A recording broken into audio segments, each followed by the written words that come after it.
할망구 냄새나니까 꺼져. 라며 할머니가 싸온 음식을 엎어버린 병사들이 10분 뒤 투스타 사단장이 헐레벌떡 뛰어와 그 할머니 앞에 무릎 꿇는 꼴을 보게 된다. 특전사령관 출신 할머니가 썩은 부대를 도려내는 전율의 참교육 이야기입니다. 여러분들은 어디에서 계시고 어떤 일들을 하고 계신가요? 항상 행복한 일 가득하시길 바랍니다. 구독과 좋아요를 해주시면 더 좋은 사연으로 보답하겠습니다. 강원도 철원군 동송읍. 대한민국에서 가장 춥기로 소문난 이곳의 겨울은 자비가 없었다. 영하 20도를 오르내리는 혹한은 대지를 꽁꽁 얼려버렸고 살을 애는 듯한 칼바람은 두꺼운 옷을 뚫고 뼛속까지 파고들었다. 이곳은 육군 제육보병사단 일명 청성부대가 주둔하고 있는 최전방 지역이었다. 잿빛 하늘 아래 낡아빠진 시외버스 한 대가 거친 엔진 소리를 토해내며 위병소 앞 정류장에 멈춰 섰다. 버스 문이 열리자마자 하얀 입김이 뭉게구름처럼 피어올랐다. 그 속에서 지팡이를 짚은 노인 천맹순이 천천히 발을 내디뎠다. 천맹순의 행색은 초라하기 그지없었다. 시장 바닥에서나 볼 법한 색바랜 몸빼 바지에 촌스러운 꽃무늬 누비잠바를 걸치고 있었다. 머리에는 낡은 털실 모자를 눌렀었고 한 손에는 보자기로 꽁꽁 싸맨 묵직한 보따리를 들고 있었다. 겉으로 보기에는 시골에서 농사나 짓다가 손자 얼굴 한번 보려고 올라온 힘없는 촌노였다. 하지만 그녀의 눈빛은 달랐다. 깊게 패인 주름 사이로 번뜩이는 안광은 마치 먹잇감을 노리는 맹수처럼 형형했다. 그녀는 잠시 멈춰 서서 부대 정문 위에 걸린 필사즉생 골육지정이라는 구호를 올려다보았다. 골육지정 좋아하시네. 겉멋만 들어가지고. 천맹수는 혀를 차며 위병소로 걸어갔다. 위병소 근무를 서던 헌병이 그녀를 막아섰다. 어떻게 오셨습니까? 면회 왔소다. 우리 손주 녀석 보러. 성함과 방문하실 병사 이름 말씀해 주십시오. 내 이름은 천맹순이고 손주는 일병 한빛이야. 77연대 소속이라고 하던데. 신원 확인 절차는 지루했다. 추운 날씨 탓에 헌병들의 동작은 굼떴고 천맹수는 살을 애는 추위 속에서 한참을 기다려야 했다. 마침내 출입증을 받아든 그녀는 면회실로 향했다. 면회실은 냉기가 감도는 컨테이너 건물이었다. 낡은 난로 하나가 구석에서 힘겹게 열기를 뿜어내고 있었지만 실내의 한기를 몰아내기에는 역부족이었다. 천맹수는 구석진 자리에 짐을 풀었다. 보따리를 열자 고소한 냄새가 퍼졌다. 새벽부터 일어나 정성스레 부친 동그랑땡과 손주가 좋아하는 닭강정, 그리고 따뜻한 보리차였다. 그녀는 음식을 가지런히 정리하며 문 쪽을 하염없이 바라보았다. 20분쯤 지났을까? 철문이 삐거덕거리며 열렸다. 할머니. 천맹순이 벌떡 일어났다. 그러나 들어오는 손자 한빛의 모습을 본 순간 그녀의 심장이 철렁 내려앉았다. 한빛은 더 이상 그녀가 알던 씩씩한 청년이 아니었다. 얼굴은 반쪽이 되어 있었고 눈 밑에는 검은 그늘이 짙게 드리워져 있었다. 무엇보다 눈에 띄는 것은 걸음걸이였다. 왼쪽 다리를 심하게 절뚝거리고 있었다. 군복 소매 밖으로 드러난 손등은 붉게 부어올라 있었고 목덜미에는 긁힌 상처가 선명했다. 아이고 내 새끼. 이게 무슨 꼴이냐. 천맹순이 달려가 손자의 손을 잡았다. 한빛은 화들짝 놀라며 주위를 두리번거렸다. 마치 누군가의 감시를 받는 사람처럼 불안해 보였다. 할머니. 오시면 안 되는데. 왜 오셨어요? 한빛의 목소리는 모기처럼 기어들어갔다. 그게 무슨 소리냐? 손주가 군대 갔는데 할미가 오는 게 당연하지. 어디 아픈 거냐? 다리는 왜 그래? 천맹순이 다리를 만지려 하자 한빛이 급하게 뒤로 물러섰다. 아니에요. 그냥 훈련하다가 좀 삐끗했어요. 괜찮아요. 거짓말이었다. 천맹수는 평생을 군복을 입고 전장을 누볐던 사람이다. 훈련 중에 생긴 상처와 사람에게 맞아서 생긴 상처는 냄새부터가 달랐다. 손자의 몸에서 나는 것은 피비린내 섞인 폭력의 냄새였다. 그때였다. 면회실 문이 다시 거칠게 열리며 2명의 병사가 들이닥쳤다. 전투복 상의 단추를 풀어 헤치고 삐딱하게 베레모를 쓴 병장 독고철과 그의 옆에서 비실비실 웃고 있는 상병 팽득구였다. 그들은 마치 제 집 안방인 양껄렁한 걸음으로 다가왔다. 어이, 한빛. 할머니 오셨냐? 독고철이 껌을 짝짝 씹으며 한빛의 어깨를 툭 쳤다. 한빛의 몸이 사시나무 떨듯 떨렸다. 충성. 그렇습니다. 목소리 봐라. 아주 기어들어간다. 기어들어가. 할머니 앞이라고 어리광 부리냐? 옆에 있던 팽득구가 낄낄거렸다. 독고철은 천맹순을 위아래로 훑어보았다. 경멸이 가득 담긴 눈빛이었다. 할머니가 뭐 맛있는 거 좀 싸우셨나 보네. 독고철은 허락도 없이 천맹순이 차려놓은 음식에 손을 댔다. 닭강정 하나를 집어 입에 쏙 넣더니 우물거리며 인상을 찌푸렸다. 아씨, 차갑네. 이거 언제 만든 거야? 맛대가리 없게. 그는 먹다 만 닭강정을 바닥에 퇴 뱉어버렸다. 천맹순의 눈썹이 꿈틀거렸다. 이복의 젊은이. 음식이 입에 안 맞으면 안 먹으면 되지 왜 바닥에 버리나. 천맹순이 점잖게 타일렀다. 그러자 독고철이 어이없다는 표정으로 팽득구를 쳐다봤다. 야, 들었냐?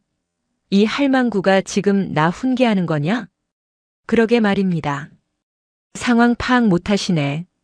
독고철이 테이블에 엉덩이를 걸치고 앉아 천맹순에게 얼굴을 들이밀었다. 할머니, 여기 군대예요. 사회에서처럼 노인 대접받을 생각 마세요.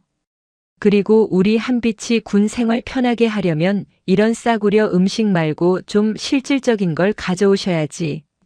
실질적인 거라니? 요즘 밖에는 좋은 패딩 많잖아요.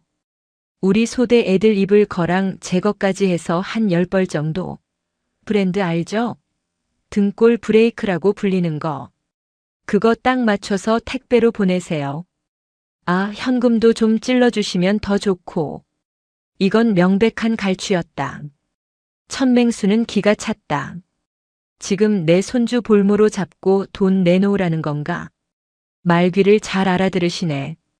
아니면 뭐 한빛이 남은 군 생활 내내 관심병사로 지옥 맛 좀 보게 놔두시든가.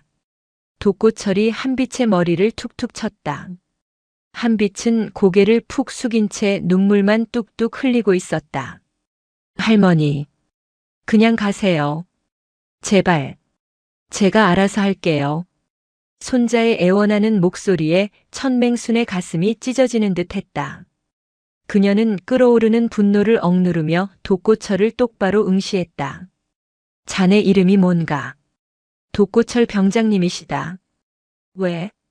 헌병대에 찌르기라도 하게. 팽득구가 옆에 서죽거렸다. 독고철이라. 자네 군인이 국민을 지키라고 있는 거지 힘없는 노인네 협박해서 삥 뜯으라고 있는 줄 아나? 부끄럽지도 않은가? 천맹순의 일갈에 독고철의 표정이 일그러졌다. 이 쭈글쭈글한 할망구가 진짜 돌았나? 독고철이 천맹순의 귀에 대고 고래고래 소리를 질렀다. 야, 늙어서 귀 먹었어? 못 알아듣나 본데 여기선 내가 법이야. 돈 안 가져올 거면 썩 꺼지라고. 냄새나니까. 독고철은 테이블 위에 차려진 음식 그릇을 손으로 쳐서 엎어버렸다. 와장창. 그릇이 깨지고 닭강정과 동그랑땡이 흙바닥에 나뒹굴었다. 면회실 안의 공기가 얼어붙었다. 한빛이 비명을 지르며 바닥에 주저앉아 음식을 주워 담으려 했다. 하지 마라. 천맹순의 낮고 굵은 목소리가 울렸다. 그녀는 바닥을 닦으려는 손자의 손을 잡아서 일으켜 세웠다. 그리고 천천히, 아주 천천히 독고철을 올려다보았다. 그녀의 눈빛에서 살기가 뿜어져 나왔다. 늙어서 귀가 먹은 게 아니라 내 놈들이 지저대는 소리가 개소리라 못 알아듣는 척 좀 해줬다. 뭐. 기회는 줬다. 지금 당장 그 더러운 주둥이 닥치고 내 손주 앞에서 무릎 꿇고 빌어라. 그러면 내 늙은이의 아량으로 용서해 줄 수도 있으니. 독고철과 팽득구는 잠시 멍하니 있다가 배를 잡고 폭소를 터뜨렸다. 푸하하. 야, 들었냐? 용서해 준댄다. 아이고 무서워라. 이 할망구 치매 왔나 봐. 그러게 말입니다. 어디 요양병원에서 탈출했나? 그들의 조롱은 멈추지 않았다. 천맹수는 더 이상 대꾸할 가치를 느끼지 못했다. 그녀는 품속에서 아주 오래된 투박한 검은색 폴더폰을 꺼냈다. 스마트폰도 아닌 박물관에나 있을 법한 물건이었다. 전화하시게요? 아들한테? 하이고 많이 하세요. 경찰을 부르든 대통령을 부르든 맘대로 하라고. 독고철이 비아냥거렸다. 천맹수는 말없이 폴더폰을 열고 단축번호 1번을 꾹 눌렀다. 뚜루루. 뚜루루. 신호가 2번 가기도 전에 상대방이 전화를 받았다. 통신보안. 나태산입니다. 중후하고 묵직한 목소리.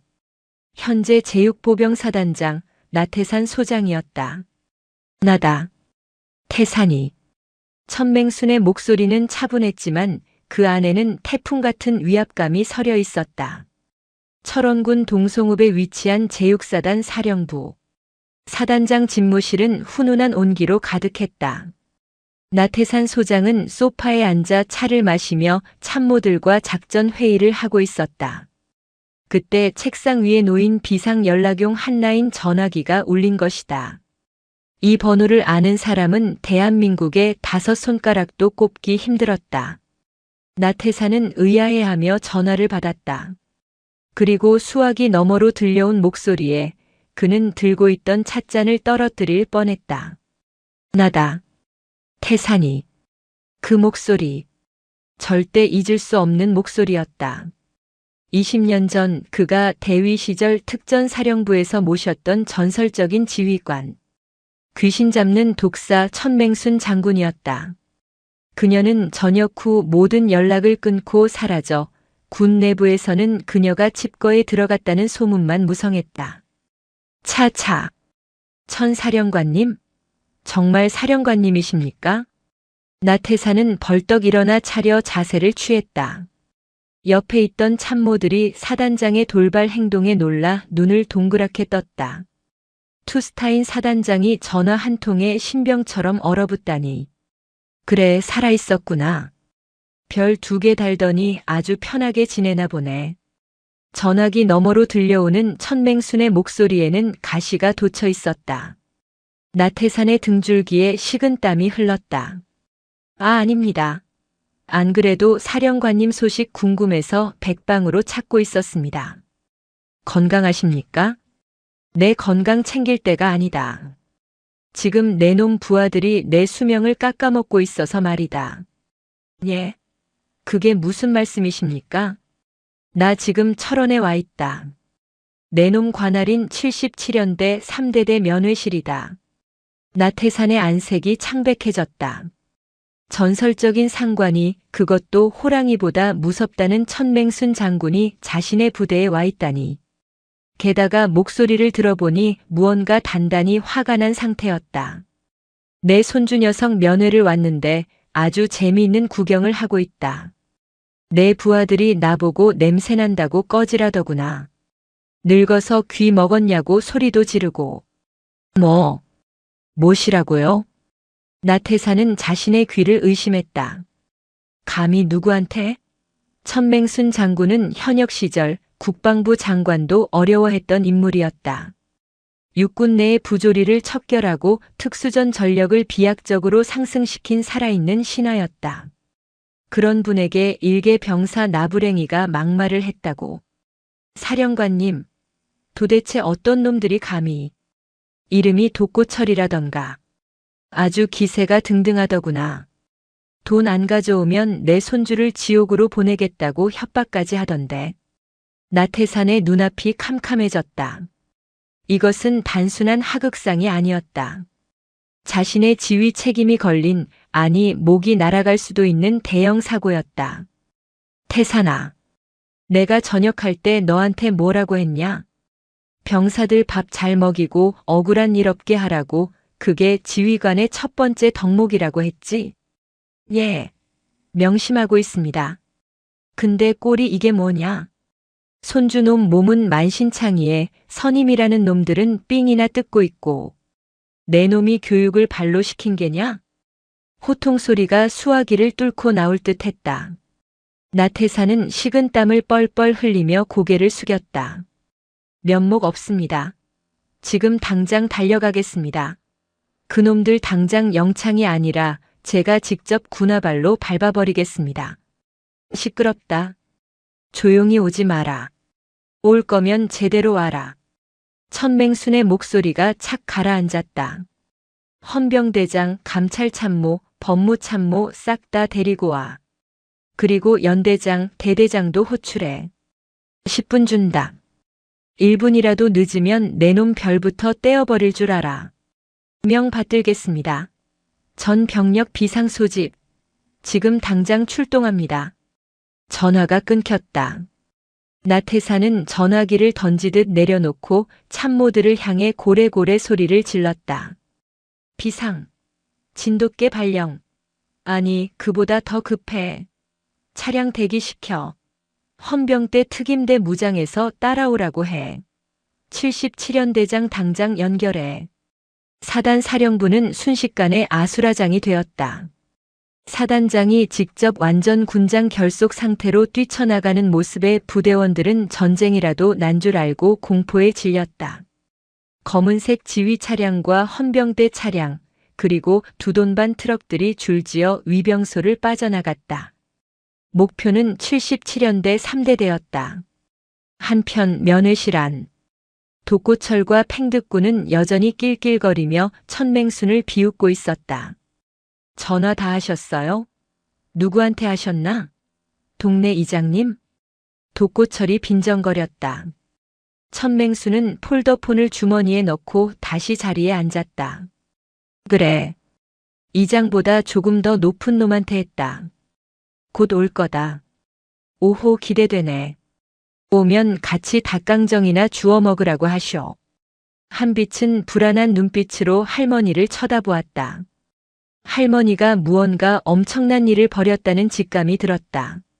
할머니, 누구한테 전화하신 거예요? 걱정 마라. 너 괴롭히는 똥파리들 치우려고 파리채 좀 가져오라고 했다. 그때였다. 쿵, 쿵, 쿵. 지진이 난 것처럼 땅이 울리기 시작했다.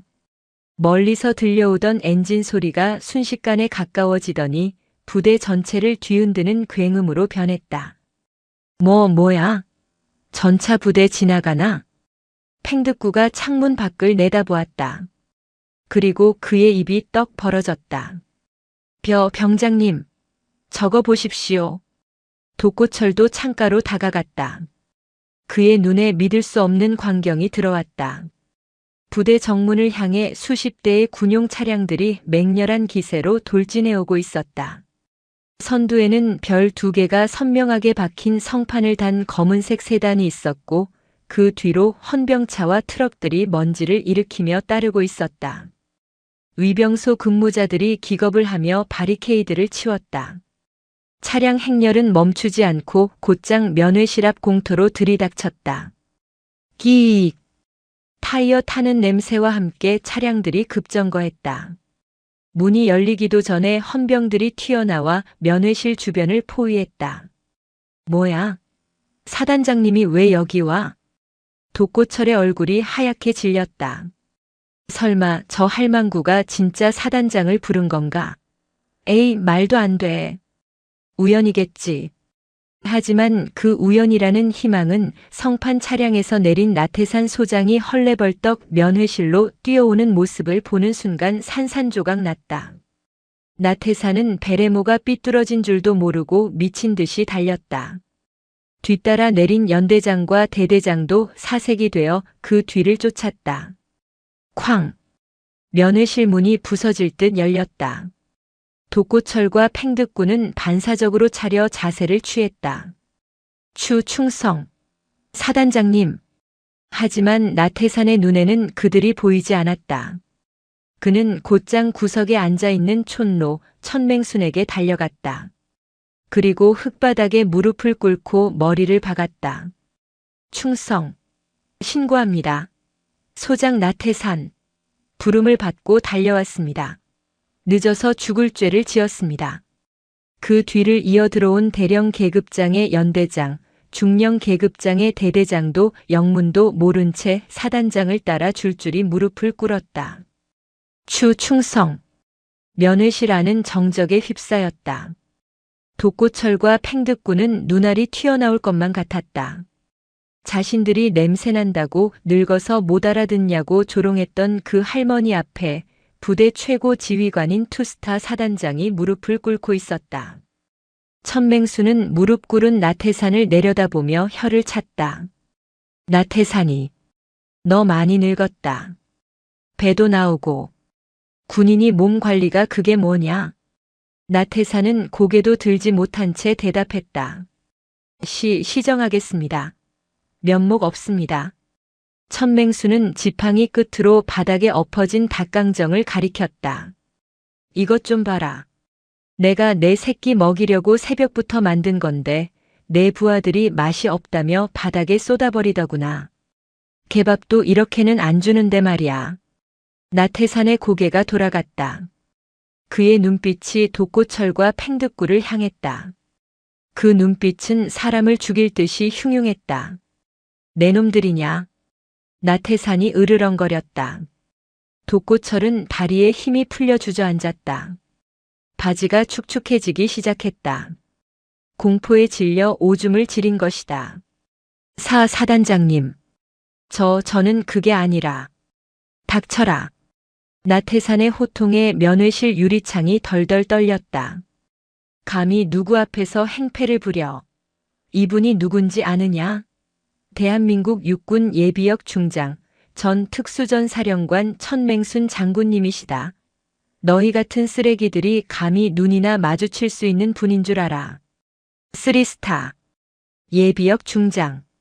특전 사령관. 독고철과 팽득구의 머릿속이 하얗게 타버렸다. 그들은 자신들이 건드린 존재가 단순한 할머니가 아니라 군대의 전설이자 살아있는 신화라는 사실을 깨달았다. 저승사자보다 더 무서운 존재가 눈앞에 있었다. 아이고 장군님, 몰라봤습니다. 죽여주십시오. 아니 살려주십시오. 팽득구가 바닥에 머리를 찌우며 빌기 시작했다. 독고철도 덜덜 떨며 엎드렸다. 천맹수는 자리에서 천천히 일어났다. 태산아. 예. 사령관님. 이 부대 냄새가 너무 난다. 아주 썩은 내가 진동을 해. 단순히 애들 기강 문제만이 아니야. 내 손주 몸을 봐라. 천맹순이 한빛의 소매를 걷어 올렸다. 멍들고 터진 상처들이 드러났다.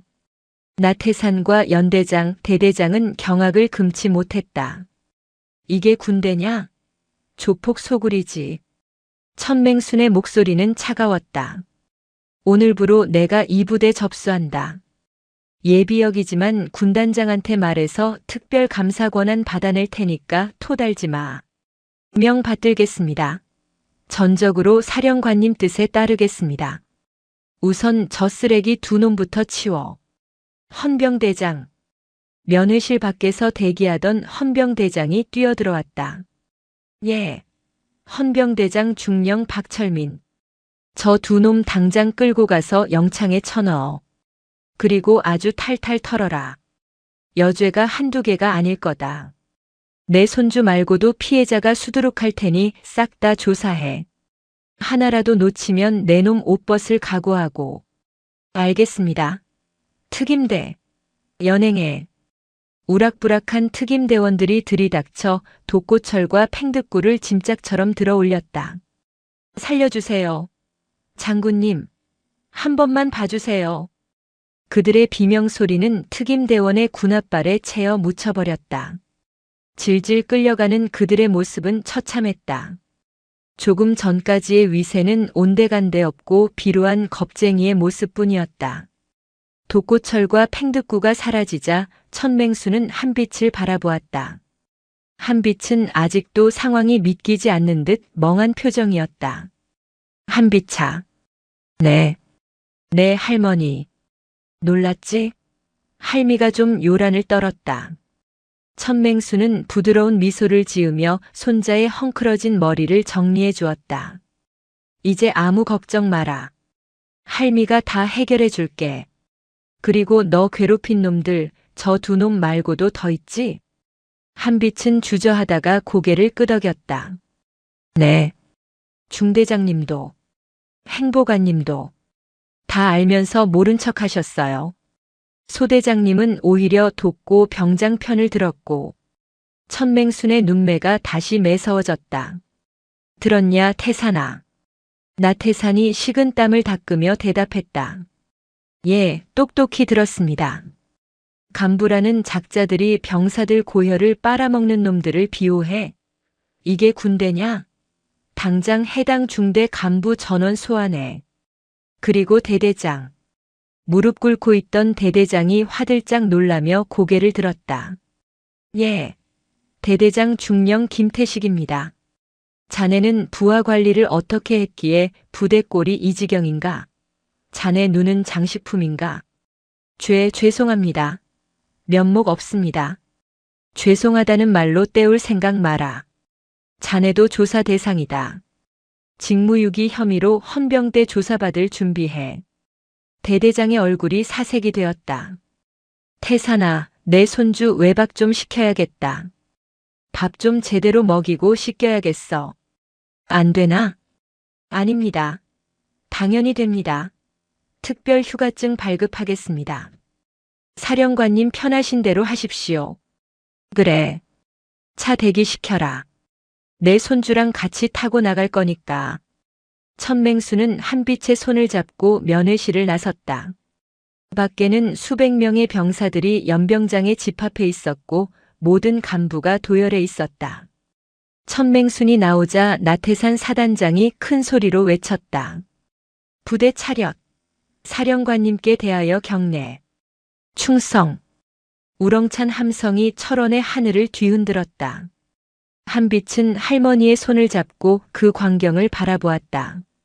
춥고 무섭기만 했던 철원의 겨울바람이 어쩐지 조금은 따뜻하게 느껴졌다. 할머니의 거친 손에서 전해지는 온기가 그의 얼어붙은 마음을 녹이고 있었다. 하지만 이것은 시작에 불과했다. 독고철은 꼬리일 뿐이었다.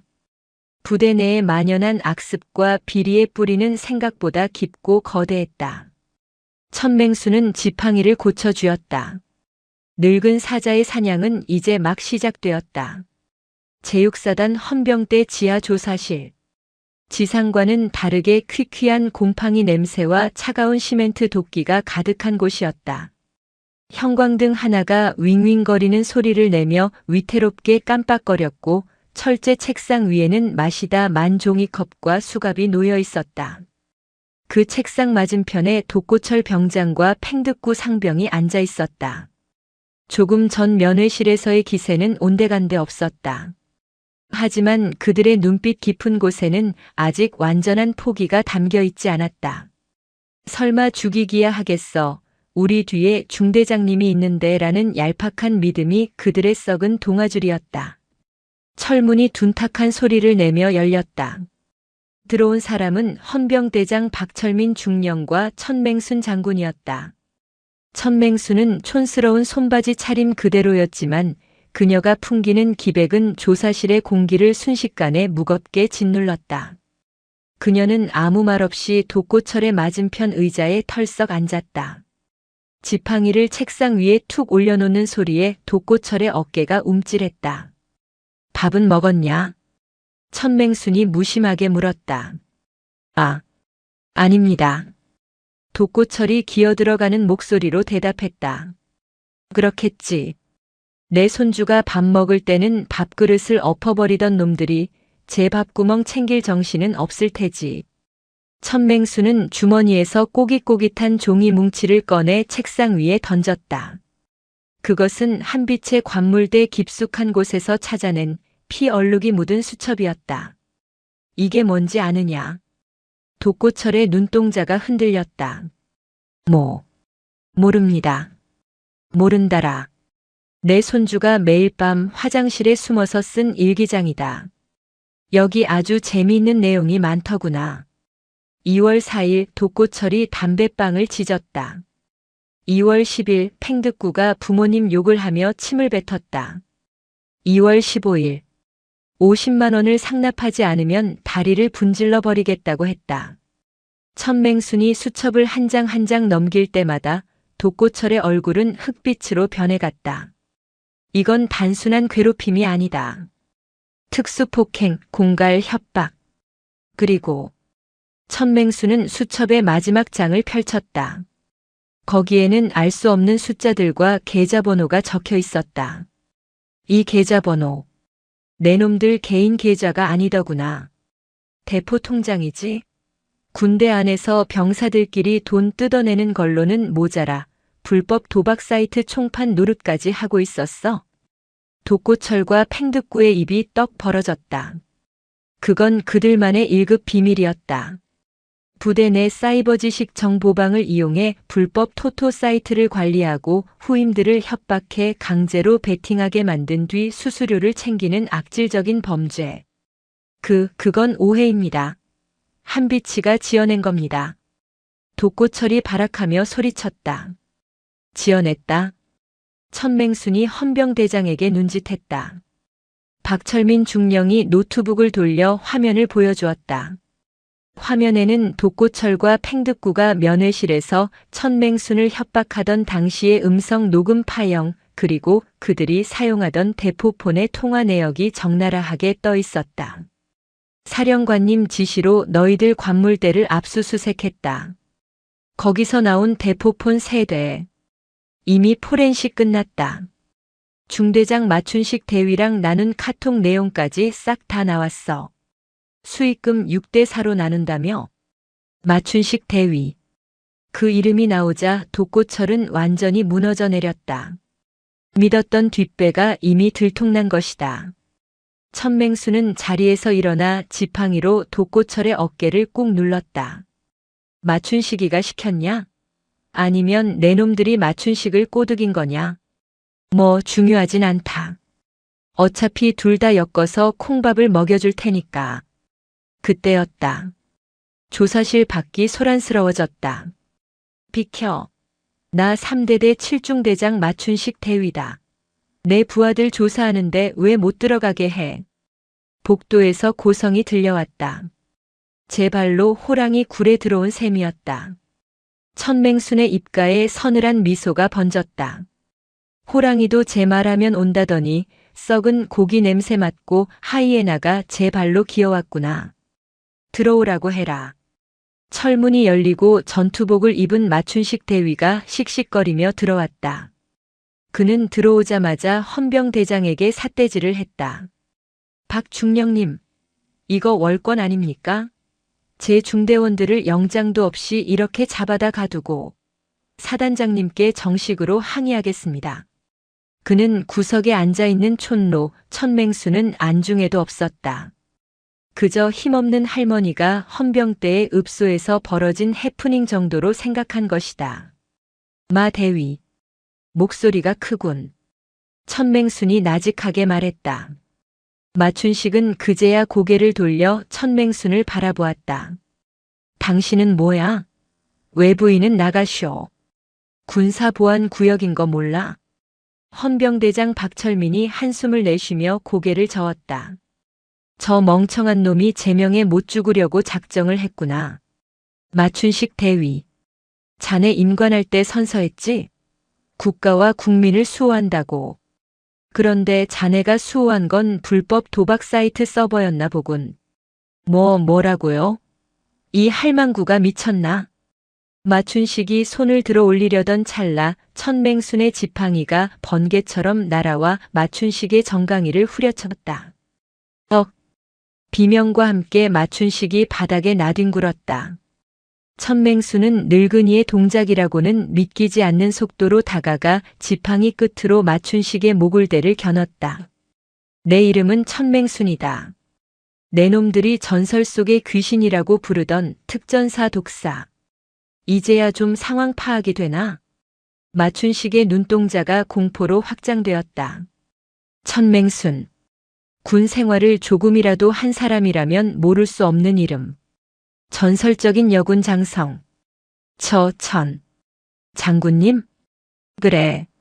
내 놈이 뒷돈 챙겨 처먹고 애들 피 빨아먹는 동안 나는 칼 갈고 있었다. 내 놈들 목 칠 칼을. 천맹수는 헌병들에게 명령했다. 이놈도 묶어. 옆방에 쳐놓고 불 때까지 잠 재우지 마. 물 한 모금도 주지 마라. 내 손주가 당한 고통 10분의 1이라도 느껴봐야지. 마춘식은 질질 끌려나가며 살려달라고 비명을 질렀다. 하지만 조사실의 방음벽은 그의 비명을 묵묵히 삼켜버렸다. 천맹수는 다시 독고철을 바라보았다. 봤지?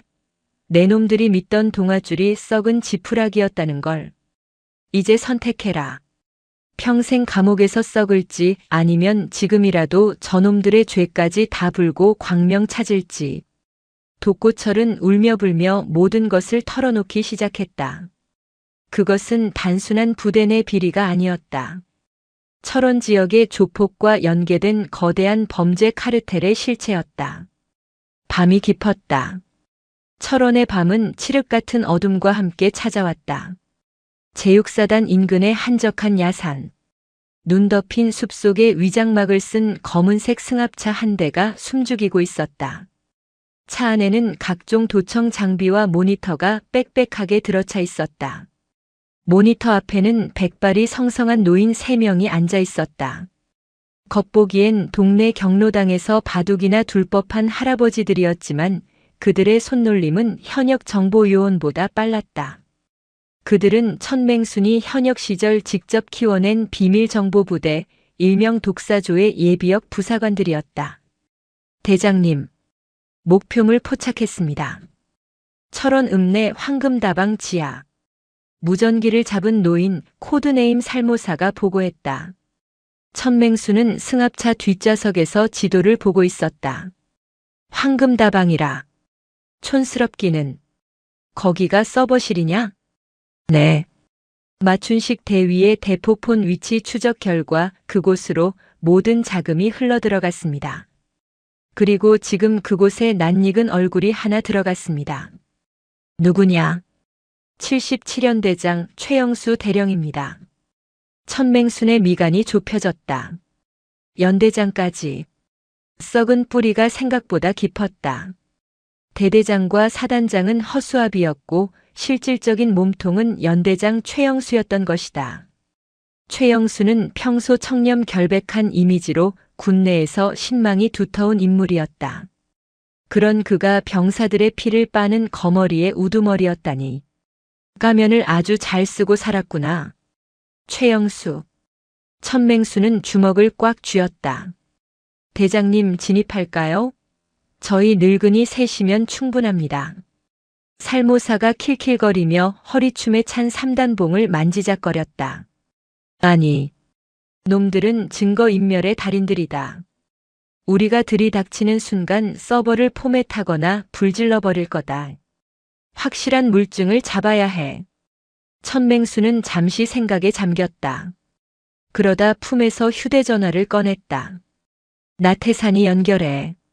잠시 후 나태산 사단장의 다급한 목소리가 들려왔다. 사령관님, 어디 계십니까? 헌병대가 조사 중인데 갑자기 사라지셔서. 태산아. 내부하 연대장 최영수. 지금 어디 있냐? 최 연대장이요? 오늘 몸살 감기가 심해서 관사에서 쉬고 있다고 보고받았습니다. 몸살 감기 좋아하네. 지금 읍내 다방에서 아가씨 끼고 양주 처마시고 있다. 불법 도박 자금 정산받으면서. 예, 그게 무슨. 지금 당장 4단 기동 타격대 출동시켜. 무장은 실탄으로 한다. 그리고 내가 신호하기 전까지 절대 사이렌 울리지 마. 쥐새끼들 도망간다. 알겠습니다. 제가 직접 지휘하겠습니다. 천맹수는 전화를 끊고 다시 모니터를 바라봤다. 화면 속 CCTV에는 다방 밀실에서 돈다발을 세고 있는 최영수 대령과 지역 조폭 두목의 모습이 선명하게 잡혀 있었다. 살모사 7.4 구렁이. 장비 챙겨. 3명의 노인이 동시에 대답했다. 예. 그들은 승합차에서 내려 눈 덮인 산길을 미끄러지듯 내려갔다. 발소리 하나 나지 않는 완벽한 침투 기술이었다. 70이 넘은 나이가 무색했다. 그들은 여전히 대한민국 최고의 인간 병기들이었다. 황금다방 뒷골목. 천맹수는 낡은 패딩 점퍼에 깃을 세우고 지팡이를 짚은 채 어둠 속에 서 있었다. 잠시 후 7.4가 건물 옥상에서 수신호를 보냈다. 환기구를 통해 수면 가스를 살포할 준비가 되었다는 뜻이었다. 시작해. 천맹순의 명령이 떨어지자마자 슉 하는 미세한 소리와 함께 가스가 주입되었다. 3분 후. 천맹수는 지팡이로 다방 뒷문을 밀었다. 문은 잠겨 있었지만 그녀가 힘을 주자 경첩이 뜯겨나가며 힘없이 열렸다. 지하 밀실로 내려가는 계단은 어두웠다. 쿰쿰한 담배 냄새와 싸구려 향수 냄새가 코를 찔렀다. 밀실 문을 열자 소파에 널브러져 자고 있는 최영수 대령과 조폭들의 모습이 보였다. 테이블 위에는 현금 뭉치와 장부 그리고 노트북들이 어지럽게 널려 있었다. 쯧쯧. 군인이 경계 근무도 안 서고 잠을 퍼질러 자다니. 천맹수는 최영수의 뺨을 지팡이로 톡톡 쳤다. 일어나라, 최 대령. 점호 시간이다. 최영수가 으 소리를 내며 눈을 떴다. 몽롱한 시야에 백발의 노파가 들어왔다. 누구야? 여기 어디야? 어디긴. 내 놈 인생의 종착역이지. 최영수가 정신을 차리려 고개를 흔들었다. 상황 파악이 되자마자 그는 품 안으로 손을 뻗었다. 권총을 찾으려는 것이었다. 하지만 그의 손은 허공을 휘저을 뿐이었다. 이거 찾나? 옆에 서 있던 구렁이가 최영수의 권총을 빙글빙글 돌리며 웃고 있었다. 너희들 뭐야? 내가 누군지 알아. 최영수가 소리쳤다. 알지. 아주 잘 알지. 77연대장 최영수. 아니, 도박 사이트 운영자 빅보스. 천맹순이 장부를 최영수의 얼굴에 던졌다. 이 장부에 내 놈이 착복한 돈, 뇌물준 명단, 심지어 내 손주 한빛이 삥 뜯은 돈까지 다 적혀 있더구나. 꼼꼼해서 좋네. 수사하기 편하겠어. 최영수의 얼굴이 공포로 일그러졌다. 그는 창문 쪽을 바라보았다. 도망칠 구멍을 찾는 것이었다. 도망가려고? 밖을 봐라. 천맹순이 손가락으로 위쪽을 가리켰다. 위잉, 위잉. 건물 밖에서 비상 사이렌 소리가 울려 퍼졌다. 그리고 확성기 소리가 들려왔다. 여기는 6사단 기동 타격대다. 건물은 완전히 포위되었다. 최영수 대령과 공범들은 무기를 버리고 투항하라. 반복한다. 나태산 사단장이 직접 이끄는 수백 명의 병력이 다방 건물을 개미 새끼 한 마리 빠져나갈 틈 없이 에워싸고 있었다. 하늘에는 조명탄이 터져 대낮처럼 환했다. 최영수는 바닥에 주저앉았다. 끝이었다. 완벽하다고 믿었던 그의 왕국은 늙은 할머니의 지팡이 하나에 와르르 무너져 내렸다. 천맹수는 최영수의 어깨를 짚으며 나지막이 속삭였다. 군복이 부끄럽지도 않냐? 명예를 팔아 돈을 사? 그 돈으로 배부르게 먹으니 좋더냐? 이제 그 밥값 톡톡히 치르게 해주마. 다음 날 아침. 제6사단 연병장. 철원의 아침 해가 붉게 떠올랐다. 하지만 연병장의 공기는 그 어느 때보다 차가웠다. 전 병력이 집합한 가운데 단상 앞에는 포승줄에 묶인 죄인들이 무릎을 꿇고 있었다. 연대장 최영수 대령, 중대장 마춘식 대위, 병장 독고철, 상병 팽득구, 그리고 그들과 결탁했던 간부들과 병사들 수십 명이었다. 그들의 모습은 비참하기 짝이 없었다. 계급장은 뜯겨나갔고 군복은 흑투성이었다. 단상 위에는 나태산 사단장과 천맹순 장군이 서 있었다. 천맹순은 오늘 손바지가 아닌 나태산이 준비해온 정복을 입고 있었다. 어깨에 빛나는 별 3개. 비록 전역했지만 그녀의 위엄은 현역 시절 그 이상이었다. 나태산 사단장이 마이크를 잡았다. 오늘 우리는 창군 이래 가장 수치스러운 날을 맞이했다. 전우의 등을 쳐먹고 약자를 괴롭히며 신성한 국방의 의무를 돈벌이 수단으로 이용한 짐승들을 처단하기 위해 이 자리에 섰다. 병사들 사이에서 웅성거림이 일었다. 그동안 최영수와 마춘식의 횡포에 시달렸던 병사들의 눈에는 통쾌함과 함께 눈물이 맺혀 있었다. 천맹순이 마이크를 넘겨받았다. 병사들 들어라. 그녀의 목소리는 스피커를 타고 연병장 구석구석까지 퍼져나갔다. 나는 예비역 중장 천맹순이다. 하지만 그 전에 일병 한빛의 할머니다. 내 손주가 그리고 너희가 이런 썩어 빠진 놈들 밑에서 고통받고 있었다는 사실에 나는 피눈물을 흘렸다. 천맹수는 무릎 꿇은 최영수 앞으로 내려갔다. 최영수, 너는 지휘관으로서 부하들을 보호하기는커녕 사지로 내몰았다. 내 놈이 챙긴 그 더러운 돈은 병사들이 피땀 흘려 지킨 이 나라의 미래를 갉아먹은 값이다. 최영수는 고개를 들지 못했다. 군법에 따라 엄중히 처벌할 것이다. 하지만 그 전에 너희에게 피해를 본 병사들에게 사죄해라. 최영수와 일당들은 바닥에 머리를 박고 흐느꼈다. 잘못했습니다. 죽을 죄를 지었습니다. 하지만 그들의 사과는 너무 늦었다. 그때 대열맨 앞줄에 서 있던 한빛이 절뚝거리며 걸어 나왔다. 그의 눈가는 붉게 충혈되어 있었지만 표정은 더 이상 겁먹은 아이의 것이 아니었다. 한빛은 독고철 앞에 섰다. 독고철은 한빛의 눈을 마주치지 못하고 벌벌 떨었다. 독고 병장님. 한빛의 목소리는 차분했다. 때려서 아픈 건 참을 수 있었습니다. 욕을 먹는 것도 참을 수 있었습니다. 하지만 우리 할머니를 모욕하고 우리 가족의 사랑을 돈으로 환산하려 했던 건 절대 용서할 수 없습니다. 한빛은 독고철의 멱살을 잡으려다 멈췄다. 그리고 대신 거수경례를 올렸다. 하지만 저는 당신들과 똑같은 괴물이 되지 않겠습니다. 법의 심판을 달게 받으십시오. 그리고 평생 감옥 안에서 참회하십시오. 그것은 가장 우아하고도 잔인한 복수였다. 피해자가 가해자를 용서하지 않으면서도 인간으로서의 품격을 지키는 모습. 연병장에 모인 수천 명의 병사들이 숨을 죽이고 그 광경을 지켜보았다. 천맹수는 손자의 어깨를 감싸 안았다. 잘했다, 내 새끼. 정말 잘했다. 나태산 사단장이 선언했다. 헌병대는 이들을 압송하라.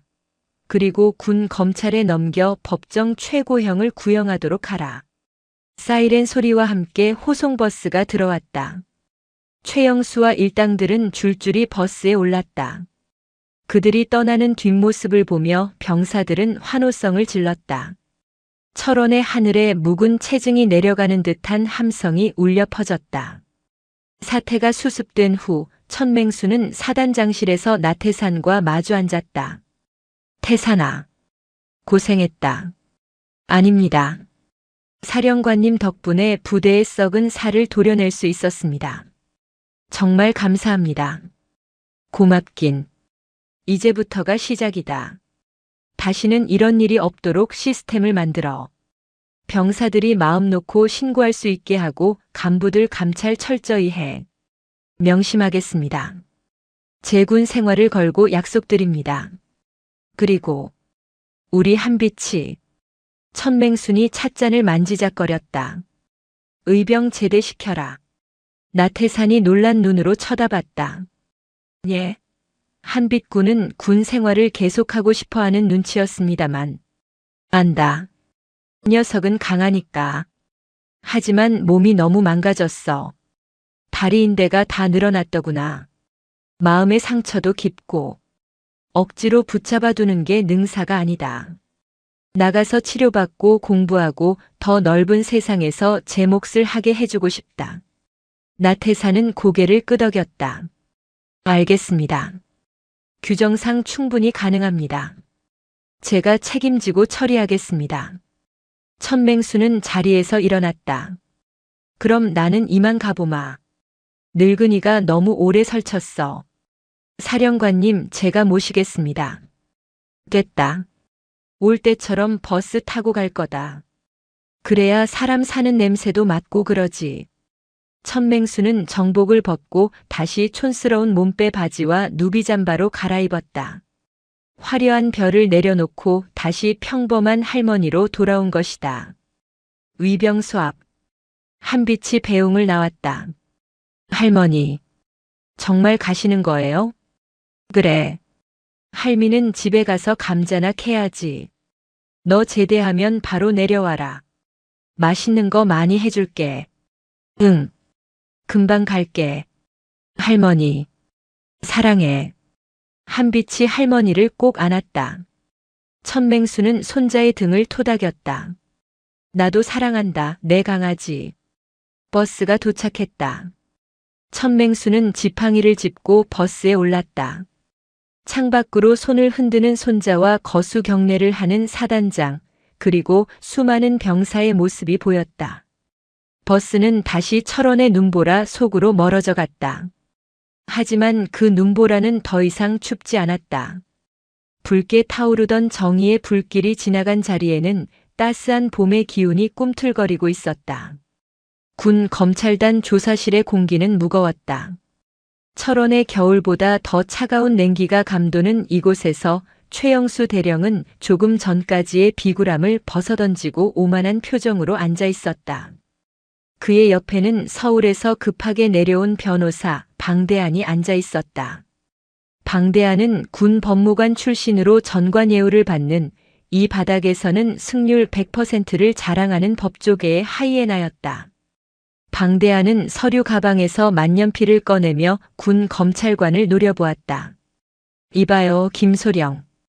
지금 이 수사가 적법하다고 생각합니까?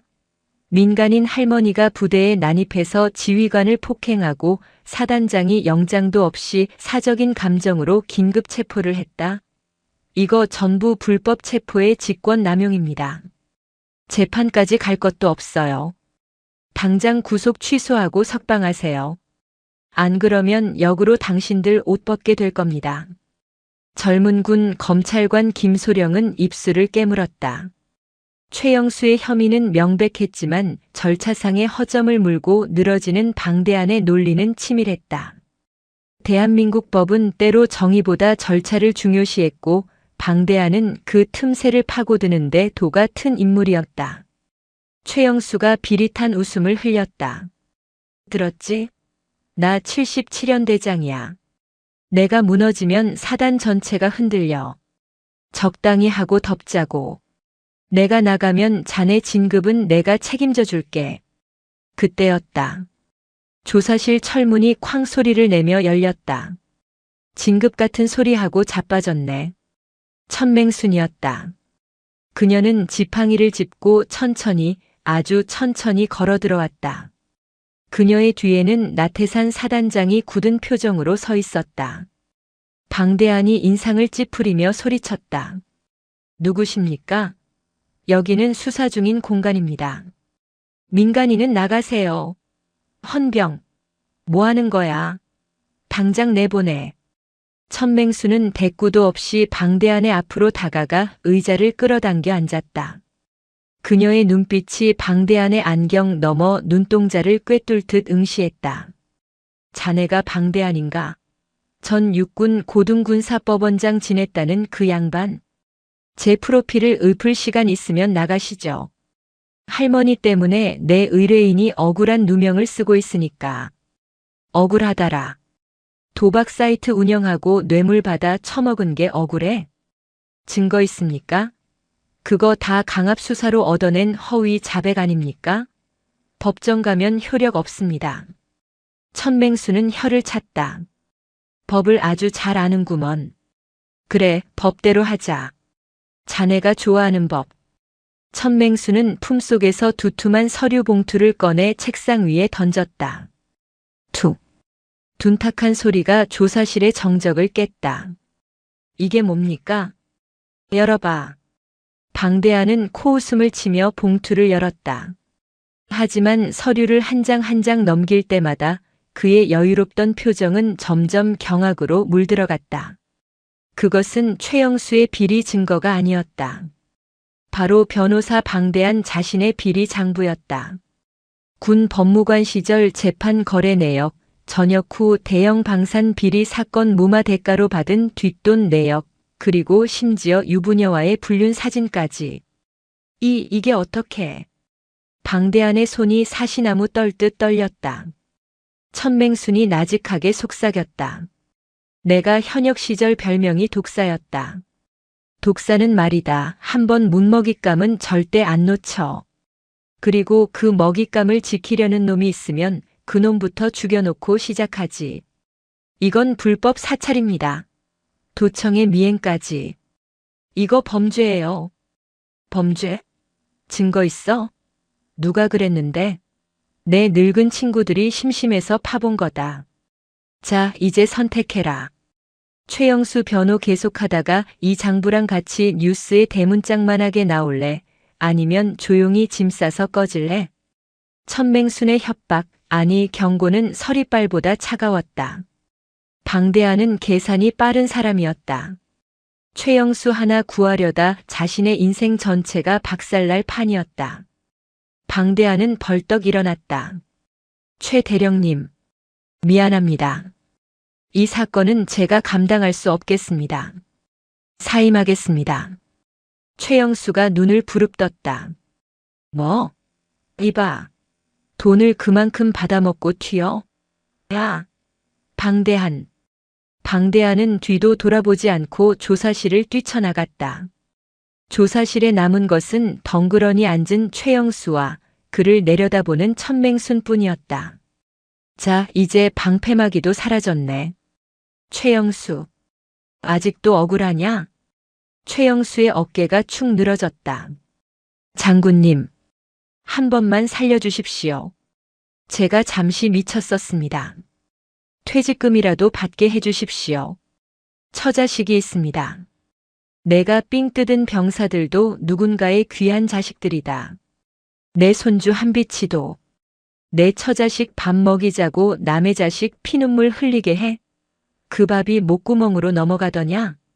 천맹수는 지팡이로 바닥을 쾅 찍었다. 김소령. 뭐하나? 구속영장 청구해. 혐의는 뇌물수수, 직권남용, 그리고 범죄단체 조직죄까지 싹 다 걸어. 최고형으로 때려. 알겠습니다. 김소령의 목소리에 힘이 들어갔다. 최영수는 바닥에 엎드려 오열했다. 조사실을 나온 천맹수는 복도 의자에 앉아 긴 한숨을 내쉬었다. 힘드십니까, 사령관님? 나태산이 걱정스러운 얼굴로 물었다. 힘들긴. 늙어서 그런가 쓰레기 냄새를 오래 맡으니 속이 울렁거려서 그런다. 이제 큰 고비는 넘겼습니다. 최영수가 구속되면 나머지는 알아서 무너질 겁니다. 아니, 아직 안 끝났다. 최영수 놈이 믿는 구석이 하나 더 있어. 아까 조사실 들어오기 전에 놈이 통화하는 걸 엿들었다. 길 의원님이라고 하더구나. 길 의원이라면 국방위 소속 길태미 의원 말씀이십니까? 나태산의 안색이 굳어졌다. 길태미. 차기 대권 주자로 거론되는 거물 정치인이었다. 최영수의 도박 자금 일부가 정치 비자금으로 흘러들어갔다면 이건 단순한 군 비리 사건이 아니라 정권의 명운이 걸린 스캔들이 될 수도 있었다. 호랑이를 잡으려다 용을 잡게 생겼구나. 천맹수는 지팡이를 고쳐주었다. 한비치는 어떠냐? 국군 철원병원에 입원 중입니다. 외상 치료는 잘 되고 있는데 심리적인 불안이 아직 큽니다. 계속 할머니만 찾는다고 합니다. 가자. 내 새끼 밥 먹이러 가야겠다. 천맹수는 병원으로 향했다. 악당을 잡는 독사의 눈빛은 사라지고 어느새 손주를 걱정하는 평범한 할머니의 눈빛으로 돌아와 있었다. 국군 철원병원 정신건강의학과 병동. 한빛은 침대에 웅크리고 앉아 창밖을 바라보고 있었다. 눈이 내리고 있었다. 하얀 눈은 세상의 더러움을 덮어주는 듯 했지만 한빛의 마음속 상처는 아직 덮이지 않았다. 문득문득 떠오르는 독고철의 비웃음, 최영수의 고압적인 목소리가 그를 괴롭혔다. 드르륵. 병실 문이 열렸다. 한빛아. 밥 먹자. 천맹순이었다. 그녀의 손에는 병원 밥이 아닌 집에서 싸온 보온 도시락통이 들려 있었다. 할머니. 한빛의 얼굴에 희미한 미소가 번졌다. 천맹수는 침대 옆에 앉아 도시락을 풀었다. 뽀얀 사골 국물과 잘 익은 깍두기. 많이 먹어라. 뼈 붙으려면 사골이 최고다. 한빛은 국물을 한술 떴다. 따뜻했다. 식도를 타고 넘어가는 온기가 얼어붙은 위장을 녹이는 것 같았다. 할머니. 나. 이제 괜찮아. 집에 가고 싶어. 그래. 곧 가게 해줄게. 나쁜 놈들 다 치워놓고 아주 깨끗한 길로 집에 가게 해줄게. 그때 병실 문이 거칠게 열리며 양복을 입은 사내들이 들이닥쳤다. 그 뒤로 기름진 머리를 넘긴 중년 남자가 거만한 표정으로 걸어 들어왔다. 국회의원 길템이었다. 그는 병실을 둘러보더니 인상을 찌푸렸다. 여기가 그 병사 병실인가? 아주 상전이 따로 없구만. 독시를 쓰고. 천맹순이 숟가락을 내려놓고 천천히 일어났다. 누구신데 남의 병실에 구둣발로 들어오나? 길태미는 천맹순을 위아래로 훑어보았다. 당신이 천맹순 씨요? 얘기 많이 들었소. 내가 길태미 의원이요. 그는 악수를 청하지도 않았다. 그저 내려다볼 뿐이었다. 할 말 있으면 나가서 하지. 애밥 먹는데 체하겠다. 아니, 여기서 합시다. 짧게 끝낼 거니까. 길태미는 비서에게 손짓했다. 비서가 서류 가방에서 합의서를 꺼내 내밀었다. 자, 여기 도장 찍으세요. 최영수 대령이랑 마춘식 대위, 그리고 병사들. 선처해 주신다는 탄원서입니다. 합의금은 섭섭지 않게 넣었습니다. 10억. 어떻습니까? 평생 만져보지도 못할 돈일 텐데. 10억. 엄청난 돈이었다. 하지만 천맹순의 눈 하나 깜짝하지 않았다. 돈으로 퉁치자? 죄 지은 놈들이 벌은 안 받고. 어허 할머니. 세상 물정 모르시네. 최 대령이 구속되면 나라 꼴이 어떻게 되겠소? 군 사기 떨어지고 안보 흔들리고. 대승적인 차원에서 덮자는 거지. 그리고 손자분도 앞으로 사회생활 하려면 적을 만들지 않는 게 좋지 않겠소? 이것은 회유가 아니라 협박이었다. 합의 안 하면 손자의 앞길을 막겠다는 으름장. 한빛이 덜덜 떨며 이불을 끌어당겼다. 천맹수는 손자의 어깨를 토닥인 뒤 길태미 앞으로 다가갔다. 길 의원. 자네가 국방위 간사라지. 잘 아시네. 내 말 한마디면 사단장 목도 날아가는 거 알지? 짝. 경쾌한 파열음이 병실에 울려 퍼졌다. 천맹순의 손바닥이 길태미의 뺨을 후려친 것이다. 길태미의 고개가 획 돌아갔다. 이 미친 할망구가. 보좌관들이 달려들려 하자 천맹순이 지팡이를 들어 그들을 겨눴다. 움직이지 마라. 뼈 부러진다. 천맹순의 기세에 건장한 보좌관들이 주춤했다. 길태미. 내 놈이 최영수 뒤를 봐주는 몸통이구나. 도박 자금 받아서 선거 치르니 좋더냐? 증거 있어. 이거 명예훼손이야. 당장 경찰 불러. 경찰? 불러. 아주 기자들까지 다 불러서 판 키워보자. 천맹수는 주머니에서 녹음기를 꺼내 재생 버튼을 눌렀다. 의원님, 이번 달 정산금 3억 보냈습니다. 최영수입니다. 그래, 수고했어. 이번 공천은 걱정 마. 내가 다 손 써놨으니까. 길태미의 얼굴이 백지장처럼 하얗게 변했다. 최영수가 만약을 대비해 녹음해둔 통화 내용이었다. 천맹순의 정보팀이 최영수의 클라우드에서 찾아낸 결정적인 증거였다. 이 녹음 파일 지금 방송국으로 전송됐다. 아마 구시 뉴스 헤드라인으로 나올 거다. 유력 대권 주자 군 도박 자금 수수. 제목 좋지 않으냐? 길태미는 다리에 힘이 풀려 주저앉았다. 끝이었다. 그의 정치 생명은 이 낡은 병실에서 촌스러운 할머니 앞에서 종말을 고했다. 천맹수는 길태미를 내려다보며 혀를 찼다. 나라를 지키라고 국회의원 배지 달아줬더니 도둑놈들 대장 노릇을 해? 썩 꺼져라. 내 손주 밥맛 떨어지니까. 길태미는 보좌관들의 부축을 받으며 도망치듯 병실을 빠져나갔다. 병실에 다시 정적이 찾아왔다. 한빛이 놀란 눈으로 할머니를 쳐다보았다.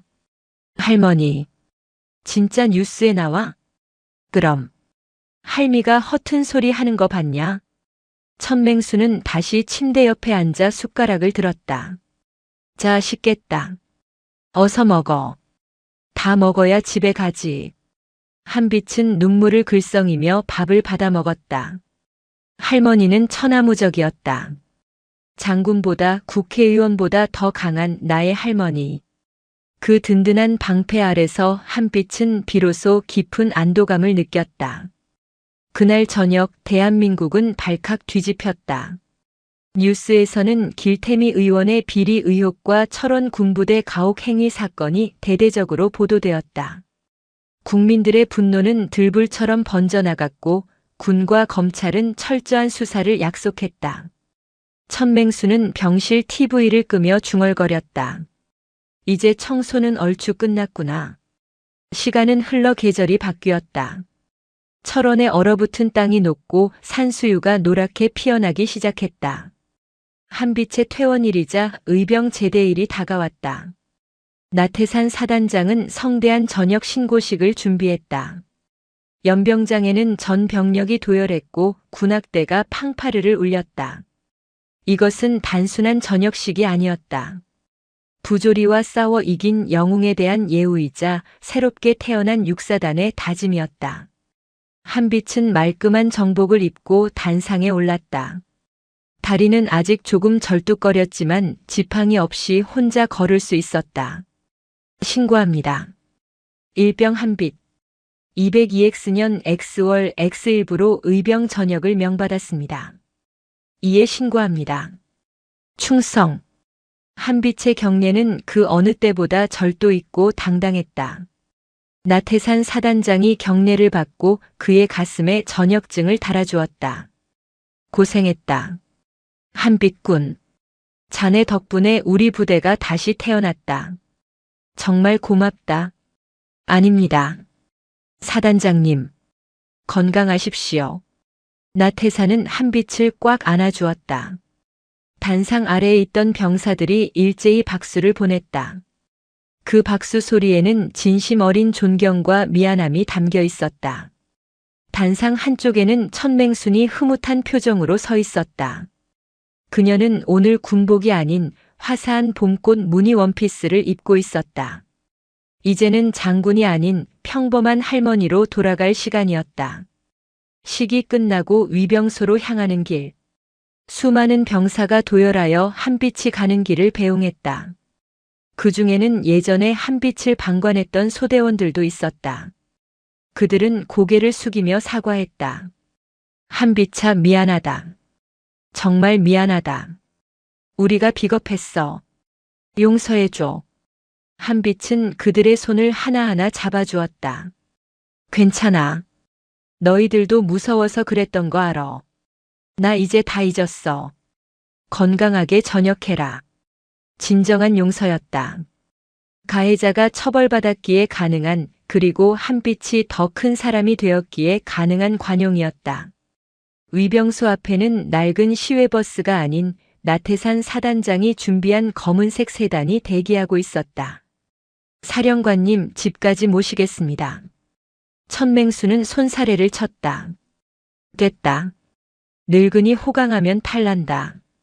그리고 내 차가 와 있어. 예? 차라니요? 그때 부대 앞 도로로 트랙터 한 대가 덜덜거리며 들어왔다. 운전석에는 천맹순의 고향 친구인 박노인이 타고 있었다. 짐칸에는 지푸라기가 푹신하게 깔려 있었다. 어이, 맹순이. 손주 데리고 가자. 막걸리 받아놨다. 천맹순이 호탕하게 웃었다. 봤지? 내 전용 리무진이다. 이게 벤츠보다 승차감이 좋아. 천맹수는 한빛의 손을 이끌고 트랙터 짐칸에 올랐다. 가자, 한빛아. 집에 가자. 네, 할머니. 트랙터가 경운기 소리를 내며 출발했다. 한빛은 멀어지는 부대를 바라보았다. 높은 담벼락과 날카로운 철조망, 그리고 그 안에 갇혀있던 고통스러웠던 기억들이 봄바람에 실려 날아가는 듯 했다. 할머니. 왜? 나 군대 다시는 안 올 거야. 쪽도 안 쳐다볼 거야. 하하. 그래라. 오줌도 그쪽으로는 누지 마라. 두 사람의 웃음소리가 철원의 맑은 하늘로 퍼져나갔다. 트랙터는 굽이굽이 산길을 돌아 인제로 향했다. 길가에는 진달래와 개나리가 만발해 있었다. 한빛은 할머니의 무릎을 베고 누웠다. 따뜻했다. 햇살도 바람도 그리고 할머니의 거친 손길도. 할머니, 나 배고파. 뭐 해줄 거야? 감자전 부쳐줄까? 아니면 닭백숙? 다 해줘. 나 이제 다 먹을 수 있어. 뭐냐? 다 해주고 말고. 내 새끼 입에 들어가는 것만 봐도 배부르다. 천맹수는 잠든 손자의 얼굴을 쓰다듬으며 하늘을 올려다보았다. 파란 하늘에 흰 구름 한 점이 유유히 흘러가고 있었다. 그녀의 전쟁은 끝났다. 총성이 오가는 전쟁터에서도 비리가 판치는 진흙탕에서도 그녀는 승리했다. 하지만 그 어떤 훈장보다 값진 승리는 바로 지금 평화롭게 잠든 손자의 얼굴을 지켜낸 것이었다. 인제의 늙은 호랑이 천맹순. 그녀는 이제 발톱을 숨기고 따뜻한 봄볕을 즐기는 인자한 할머니로 돌아와 있었다. 하지만 세상은 알 것이다. 그녀가 지키는 둥지를 건드리면 언제든 다시 붉은 눈보라가 몰아칠 것임을. 강원도 인제군 곰배령 자락. 시간은 누구에게나 공평하게 흘러 5년이라는 세월이 지났다. 거칠었던 철원의 붉은 눈보라가 지나간 자리에는 평화로운 산골의 바람만이 머물고 있었다. 천맹순의 집 마당에는 커다란 감나무가 붉은 감을 주렁주렁 매달고 있었고 굴뚝에서는 구수한 저녁 연기가 피어올랐다. 천맹순은 이제 80을 바라보는 나이가 되었다. 허리는 조금 더 굽었고 백발은 더 하얗게 빛났지만 그녀의 눈빛만은 여전히 맑고 깊었다. 그녀는 이제 호랑이 장군이라는 무거운 갑옷을 벗고 동네의 큰 어른이자 천할머니로 살아가고 있었다. 어이 천할매, 여기 배추 좀 봐. 올해 농사가 아주 기막혀. 이웃집 박 노인이 트랙터를 몰고 지나가며 소리쳤다. 천맹수는 툇마루에 앉아 콩을 고르다 말고 손을 흔들었다. 알았소다. 나중에 김장할 때 좀 나눠주게. 내가 담근 막걸리랑 바꿉시다. 평화로운 일상이었다. 가끔 마을 회관에서 고스톱을 치다가 판이 커지면 동작 그만 밑장 빼기냐? 라며 왕년의 카리스마를 보여주어 노인들을 긴장시키는 것 외에는 그녀는 그저 평범한 시골 할머니였다. 하지만 세상은 그녀를 잊지 않았다. 대문 앞에는 여전히 국가유공자의 집 명패가 빛나고 있었고 우체통에는 전역한 장병들이 보낸 감사 편지가 끊이지 않고 배달되었다. 그녀가 뿌린 정의의 씨앗은 전국 각지에서 싹을 틔우고 있었다. 같은 시각 경북 청송교도소 독방. 차가운 시멘트 바닥에 죄수 번호 3840번이 웅크리고 있었다. 전 77연대장 최영수였다. 징역 15년을 선고받은 그는 이제 형기의 3분의 1을 채웠을 뿐이었다. 그의 몰골은 처참했다. 한때 수천 명의 병사를 호령하던 연대장의 위엄은 온데간데 없고 눈빛은 흐리멍덩했으며 치아는 빠져 발음이 샜다. 3840번. 면회 없다. 작업 나갈 준비해. 교도관이 철창을 두드리며 소리쳤다. 최영수는 힘겹게 몸을 일으켰다. 교도소 안에서 그는 왕따였다. 군인들의 고혈을 짠 악질 범죄자라는 사실이 알려지면서 다른 재소자들조차 그를 인간 취급하지 않았다. 밥을 먹다가도 식판을 엎기 일쑤였고 잠을 자다가도 린치를 당하기 십상이었다. 옆방에는 전 국회의원 길태미가 수감되어 있었다. 그는 뇌물수수와 정치자금법 위반으로 징역 12년을 살고 있었다. 어이 최 대령. 아니 3840번. 영치금 좀 없나? 나 담배 좀 피우게. 길태미가 쇠창살 너머로 말을 걸었다. 최영수는 바닥에 침을 뱉었다. 시끄러워. 내 놈 때문에 내가 이 꼴이 됐어. 나한테 말 걸지 마. 뭐? 내가 꼬리를 밟혀서 나까지 들어온 거잖아. 이 무능한 놈. 두 늙은 죄수의 고성이 복도에 울렸다. 서로를 탓하며 썩어가는 것, 그것이 그들에게 내려진 진짜 형벌이었다. 그리고 일반 사동. 독고철과 팽득군은 화장실 청소를 하고 있었다. 그들은 가장 험한 일을 도맡아 했다. 야, 똑바로 안 닦냐? 냄새나잖아. 젊은 재소자가 독고철의 뒤통수를 때렸다. 독고철은 반항 한 번 못하고 고개를 숙였다. 죄송합니다. 다시 하겠습니다. 군대에서 후임들을 괴롭히던 그가 이제는 사회의 밑바닥에서 가장 비참한 을이 되어 있었다. 인과응보. 그 말이 사무치게 뼈저린 하루하루였다. 서울 서초동 법원 종합청사. 제1형사부 법정안은 취재진의 열기로 가득했다. 오늘은 거대 방산 기업의 비리를 파헤친 공익 제보자를 변호하는 재판의 선고일이었다. 피고인석에는 대기업 회장이 앉아 있었고 변호인석에는 젊은 변호사가 서 있었다. 깔끔한 정장 차림의 단단한 눈매, 그리고 왼쪽 다리를 살짝 절지만 당당하게 서 있는 청년. 한빛이었다. 그는 5년 전 의병 제대 후 피나는 노력 끝에 사법시험 로스쿨 변호사 시험을 수석으로 합격했다. 대형 로펌의 스카우트 제의를 모두 거절하고 그는 힘없는 사람들을 위한 인권 변호사의 길을 택했다. 재판장이 판결문을 읽어 내려갔다. 피고인들은 조직적으로 불량 부품을 납품하여 군의 전력을 약화시키고 이를 은폐하기 위해 내부 고발자를 협박하였다. 이는 국가 안보를 위협하는 중대한 범죄이다. 이에 피고인에게 징역 10년을 선고한다. 탕. 법정 안에 환호성이 터졌다. 한빛은 옆에 앉아 눈물을 흘리는 공익 제보자의 손을 꼭 잡아주었다. 고생하셨습니다. 이제 다 끝났습니다. 감사합니다, 변호사님. 정말 감사합니다. 변호사님 아니었으면 저는... 법정을 나서는 한빛에게 기자들이 몰려들었다. 한 변호사님, 이번 승소의 비결이 뭡니까? 거대 기업을 상대로 두렵지 않으셨습니까? 한빛은 마이크 앞에서 잠시 숨을 고르고 미소 지었다. 두려웠습니다. 하지만 저에게는 두려움을 이기는 법을 알려주신 스승님이 계십니다. 그분이 누구십니까? 제 할머니입니다. 호랑이보다 무섭지만 누구보다 정의로우신 분이죠. 할머니께서 항상 말씀하셨습니다. 강한 자에게는 호랑이처럼 약한 자에게는 솜니불처럼 대하라고.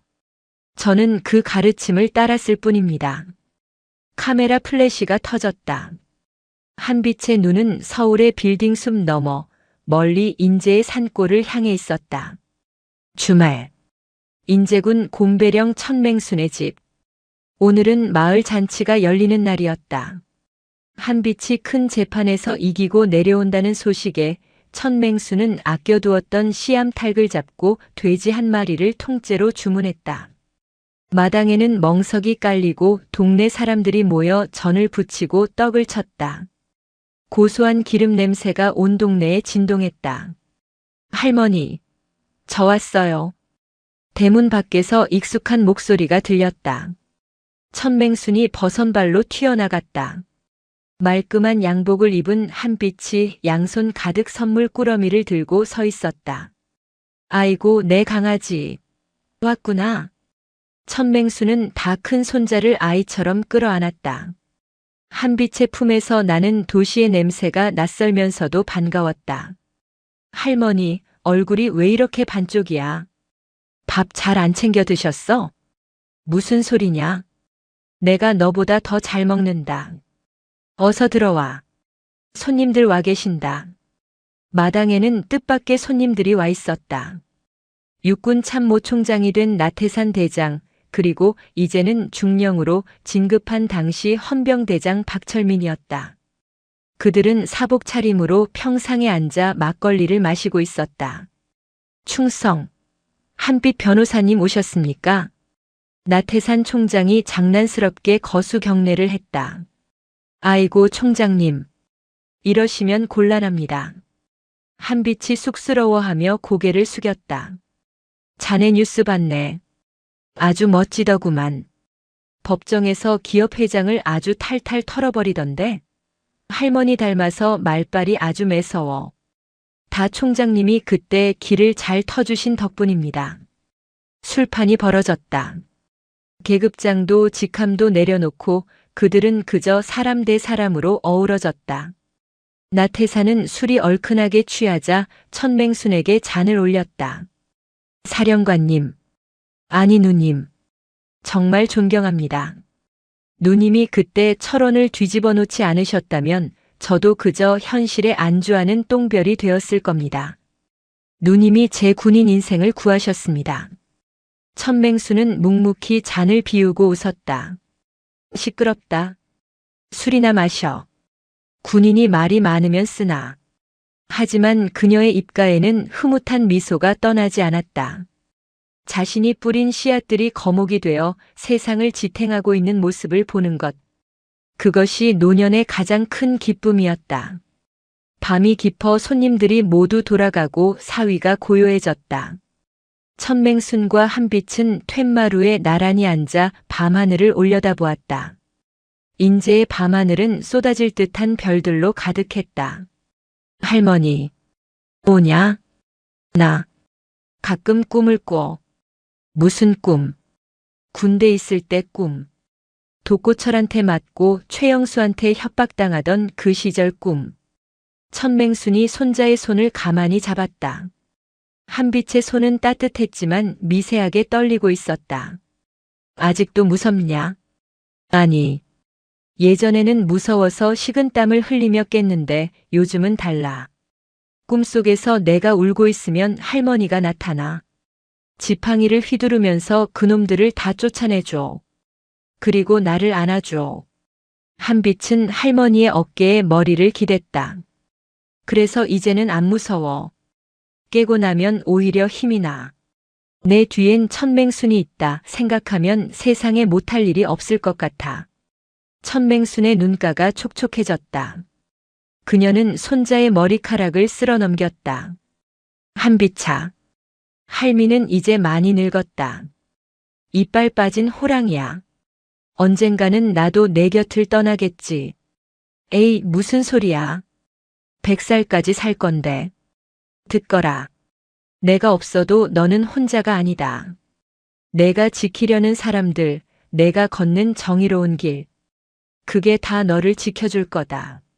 너는 이미 나보다 훨씬 강한 호랑이가 되었으니까. 천맹수는 하늘에 떠 있는 가장 밝은 별을 가리켰다. 저 별을 봐라. 어두울수록 더 빛나지 않니? 세상이 아무리 썩고 어두워도 너처럼 빛나는 놈 하나만 있으면 길은 보인다. 나는 내가 그런 별이 되었으면 좋겠다. 응. 약속할게. 할머니 이름에 부끄럽지 않게 세상에서 가장 환하게 빛나는 별이 될게. 한빛은 할머니의 거친 손등에 입을 맞췄다. 바람이 불어왔다. 차가운 밤바람이었지만 두 사람 사이의 온기는 식지 않았다.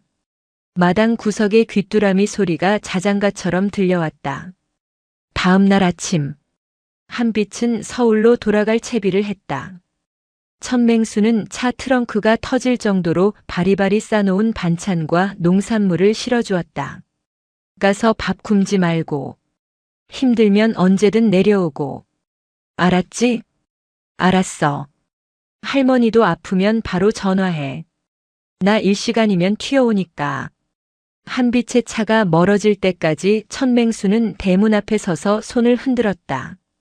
차가 시야에서 사라지자 그녀는 지팡이를 짚고 뒤뜰로 향했다. 그곳에는 작은 비석이 하나 있었다. 그녀의 남편과 며느리 그리고 아들의 이름이 새겨진 가족 묘지였다. 천맹수는 비석 앞에 앉아 잡초를 뽑았다. 영감. 그리고 얘들아. 잘 지내지? 그녀는 비석을 쓰다듬으며 혼잣말을 했다. 우리 한빛이 아주 훌륭하게 컸어. 당신들이 하늘에서 도와준 덕분이야. 이제 나도 할 일 다 했으니 갈 때가 되면 미련 없이 갈 수 있겠어. 그때 산등성이 너머로 아침 해가 떠올랐다. 붉은 태양빛이 천맹순의 얼굴을 비췄다. 그녀의 얼굴에 깊게 패인 주름 하나하나가 황금빛으로 빛났다. 그것은 평생을 치열하게 싸워온 전사의 훈장이자 승리자의 여유였다. 천맹수는 자리에서 일어나 기지개를 켰다. 아이고 허리야. 그래도 오늘 날씨 한번 참 좋구나. 그녀는 뒷짐을 지고 천천히 집으로 걸어갔다. 그녀의 그림자가 길게 땅에 드리워졌다. 그 그림자는 마치 웅크리고 있는 거대한 호랑이의 형상과 같았다. 인제의 늙은 호랑이는 이제 사냥을 멈췄다. 하지만 그녀가 남긴 발자국은 철원의 눈보라 속에서도 서울의 법정에서도 그리고 수많은 사람의 가슴 속에서도 영원히 지워지지 않을 것이다. 봄이 왔다. 얼어붙었던 땅을 녹이고 생명을 틔우는 진짜 봄이 마침내 그들 곁에 머물렀다. 오늘도 요지경 사연을 잘 들어주셔서 감사합니다.